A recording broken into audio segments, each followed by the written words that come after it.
Hello everyone, welcome to another daily vlog. এটা আমার অনেক দিন আগে শ্যুট করা ছিল, বাট আমার আলসামি প্লাস টাইম নিয়ে সমস্যার জন্য আমি এডিট করে আপলোড দিতে পারিনি। এটা আমার ঈদের ছুটির আগে শ্যুট করা ছিল, মানে তখন কলেজ খোলা ছিল। তাও যাই হোক, ওই দিন আমি 5টার দিকে ঘুমের থেকে উঠেছিলাম, এই জন্য আমার চোখ মুখ কেমন ফোলা ফোলা লাগতেছে। আর ওই টাইমেও আমি অনেক ঘুমিয়েই ছিলাম, কারণ ওই দিন ছিল আমার অর্থোপেডিক্সের ওয়ার্ড ফাইনাল। যদিও আমি আগের দিন রাত্রে পড়ে রাখছিলাম একবার, বাট একবার পড়লে তো হয় না, একটু রিভিশন না দিলে অ্যাকচুয়ালি ভালোভাবে এক্সাম দেওয়া যায় না। অ্যাটলিস্ট আমি কনফিডেন্স পাই না, ওই জন্য আমি রিভিশন দেওয়ার জন্য উঠছিলাম। তো আমার ওই দিন প্রথম ক্লাসটা ছিল না, সো আমার হাতে এনাফ টাইম ছিল রিভিশন দেওয়ার জন্য। মানে মোটামুটি একবার পড়া থাকলে 1.5 থেকে 2 ঘন্টা রিভিশন দিলেই হয়ে যায় আর কি।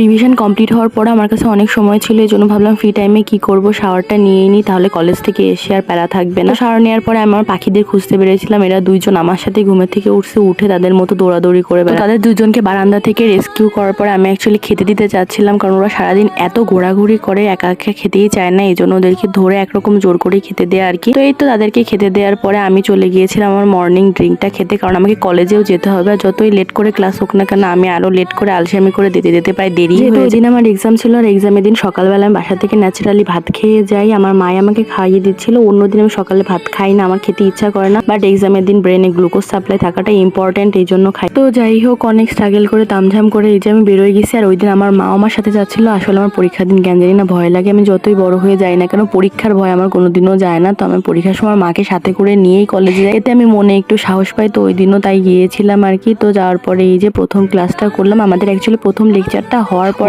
টাইমে ওয়ার্ড ফাইনাল ছিল আর কি। তো এই তো এরপরে লেকচার ক্লাস শেষে আমি ওয়ার্ডে যাচ্ছিলাম আমার ফ্রেন্ডের সাথে, যেহেতু ওর পারমিশন নেই তার ফেসটা হাইড করেই দিলাম আর কি। আর বেসিক্যালি আমাদের একাডেমিক বিল্ডিং থেকে হসপিটালটা বেশ খানিকটা দূরে। তারপরে অবভিয়াসলি মধ্যখানে আমি ওয়ার্ড ফাইনাল দিয়েছিলাম, এবং খুব অবভিয়াস যে সেই ওয়ার্ড ফাইনালের সময় বা এক্সামের সময় আমি কোনো ক্লিপ নিতে পারিনি। এটা হচ্ছে এক্সামের পরের ক্লিপ, যে সময় খাতা কালেকশন হচ্ছিল আর কি। তো এক্সাম শেষ হওয়ার পরে আমার অনেক রিল্যাক্স লাগে, কারণ এক্সামের সময় কেন জানি না আমি টেনশন না করতে চাইলেও আমার টেনশন হয়। তো যাই হোক, একটু খাওয়া দাওয়া করলাম, খাওয়া দাওয়া করার পরে নেক্সট আরো 2টা লেকচার ছিল, বাট ক্লাস শুরুতে যেহেতু অনেক টাইম বাকি ছিল, মানে বেশ কিছু সময় বাকি ছিল, এই জন্য বসেই আর কি ফাজলামি মারতেছিলাম। তো যাই হোক, ফাইনালি আমি আবার লেকচার গ্যালারিতে এসে বসছি। এই সময় আমার এত টায়ার্ড লাগতেছে, কারণ যেহেতু গত রাত্রে এক্সামের জন্য অনেক রাত জেগে পড়া হয়েছিল, প্লাস আজকে অনেক সকালে ওঠা হয়েছিল। এই সময় আমার একটু ইচ্ছা করতেছিল না যে আমি আরো 2 থেকে আড়াই ঘন্টা বসে ক্লাস করি, বাট কিছুই করার ছিল না, পার্সেন্টেজ খুবই ইম্পর্টেন্ট। সো আমি ক্লাসেই বসেছিলাম। তারপরে আমি নিজের একটু মাইন্ড ডাইভার্ট করার জন্য একটু আর কি ফাজলামি মারতেছিলাম। তারপরে ফাইনালি ক্লাস শুরু হয়। তারপরে অনেক কষ্ট করে বুকে পাথর রেখে নিজেকে অনেক কনভিন্স করে ফাইনালি মনোযোগ দিয়ে ক্লাসটা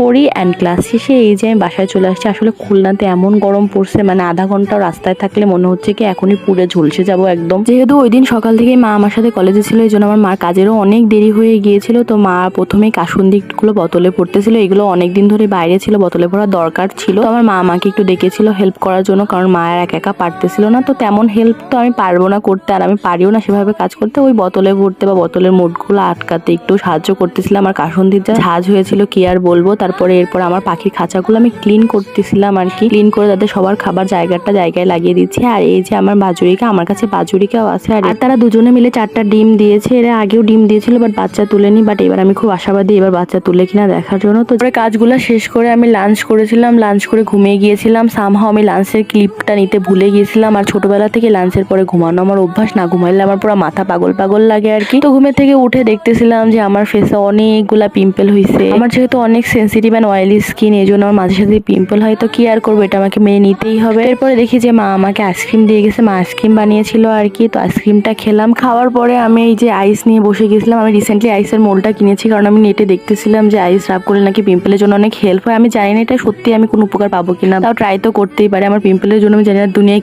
কি আমি ট্রাই করছি। তো যাই হোক, ওটাই ট্রাই করতেছিলাম। তো দেখা যাক আদৌ আমি কোনো উপকার পাই কিনা, আমার ফেসে আদৌ কোনো উন্নতি হয় কিনা। আমি যদি কোনো রেজাল্ট পাই অবশ্যই আমি একটা ভিডিও দিয়ে বলবো। এখন অবশ্যই আমার এক্সপেকটেশন একদম জিরোর কাছাকাছি, কারণ দুনিয়ায় অনেক কিছুই আমি ব্যবহার করছি, এবার কোনো কিছু আমার এই পিম্পল কমাই।